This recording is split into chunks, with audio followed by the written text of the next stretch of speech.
Fala meus amigos, meus irmãos, como é que vocês estão? Espero que vocês estejam bem.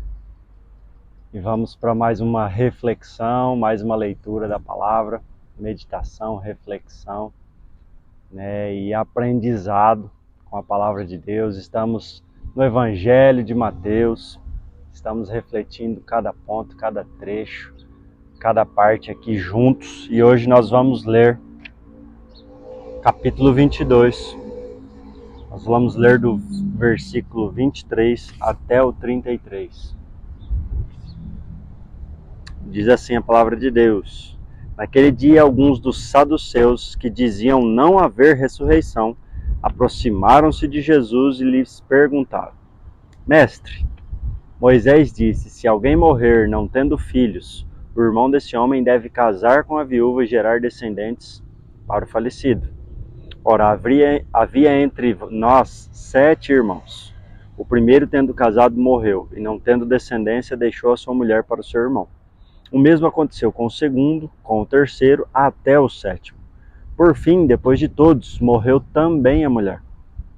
Portanto, na ressurreição, de qual dos 7 ela será esposa? Porque todos casaram com ela. E Jesus respondeu: O erro de vocês está no fato de não conhecerem as Escrituras nem o poder de Deus. Porque na ressurreição nem se casam nem se dão em casamento, mas são como os anjos no céu.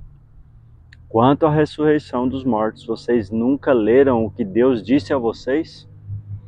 Eu sou o Deus de Abraão, o Deus de Isaque e o Deus de Jacó. Ele não é Deus de mortos, e sim de vivos. Ouvindo isto, as multidões se maravilharam de sua doutrina. Até aqui.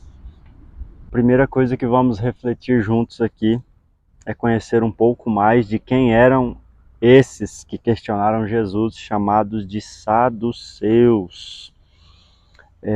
Um pouco sobre eles, sobre o que eles acreditavam, sobre o que eles não acreditavam. Saduceus eram um grupo, uma seita religiosa política do tempo de Jesus. E o que eles acreditavam na época? Eles acreditavam apenas no Pentateuco, ou seja, os 5 livros escritos por Moisés. Acreditavam em Moisés, nas leis de Moisés, Eles não acreditavam na ressurreição, eles não acreditavam nas tradições orais. Eles não acreditavam em anjos nem em espíritos. E eles geralmente eram de descendência de famílias sacerdotais. Os sacerdotes também geralmente vinham dessa linha de saduceus. E eu não quero aqui, assim como várias vezes comentamos aqui sobre fariseus e saduceus, simplesmente dizer que eles são os vilões. E na verdade, nós vemos várias vezes Jesus confrontando a religiosidade, e não tem a ver com as pessoas em si ou com a seita em si, mas com o que acontecia na intenção e na prática deles, na falta do verdadeiro conhecimento de Deus. Então preste sempre muito bem, preste muita atenção sempre nesses detalhes. E o que eles estavam questionando Jesus sobre uma coisa muito pontual sobre que eles não acreditavam, que era a ressurreição. E para isso, eles levantaram uma questão que está lá em Deuteronômio 25, de 5 a 10, que fala sobre uma pessoa ter morrido, um homem ter morrido, a sua esposa ter ficado viúva, e para que o seu nome não se perca, a sua família, a sua descendência, o seu irmão assumia essa mulher para que assim continuasse a sua descendência e o seu nome. E aí eles contam essa história questionando Jesus. Porém, esse questionamento deles não vinha somente sobre a ressurreição. Eles tentaram mais uma vez pôr o Senhor Jesus à prova, colocando ele num beco sem saída, porque eles questionaram 3 coisas muito importantes com essa pergunta deles. Eles questionaram o casamento, a lei e depois a ressurreição. Para que tudo isso acontecesse, essas outras coisas precisavam ser verdades, Eles questionaram Jesus quanto ao casamento ser um compromisso e um pacto, realmente diante de Deus, em que existia não somente um compromisso carnal, mas espiritual. A lei que falava sobre isso, tanto do casamento quanto da viúva e desse acontecimento. E aí depois sobre a ressurreição. Então eles formularam muito bem a pergunta para realmente pôr Jesus à prova. E o mais espetacular é a resposta de Jesus. A resposta de Jesus no versículo 29 diz assim: E Jesus respondeu: o erro de vocês está no fato de não conhecerem as Escrituras e nem o poder de Deus. E aqui ele faz essa pergunta, faz várias perguntas a eles e podem ser feitas também a nós. De onde vocês conhecem a Deus? Como vocês conhecem a Deus? Ou melhor, vocês realmente conhecem a Deus? Porque a lei que eles estavam questionando, os ensinamentos, os princípios que eles estavam questionando, eram mandamentos de Deus, ou seja, era algo que vinha de Deus para nós. Era um ensinamento, era uma essência, era algo que saía de Deus. E a pergunta de Jesus faz eles pensarem exatamente sobre isso. Será que nós realmente conhecemos esse Deus que nós estamos falando aqui, que dizemos estudar e conhecer? E realmente eles não conheciam esse Deus de relacionamento verdadeiro, como Jesus estava inaugurando a partir do reino de Deus declarado e vivido por Jesus, né? E nós podemos trazer a realidade aqui para as nossas vidas, e a aplicação aqui. Como nós conhecemos esse verdadeiro Deus?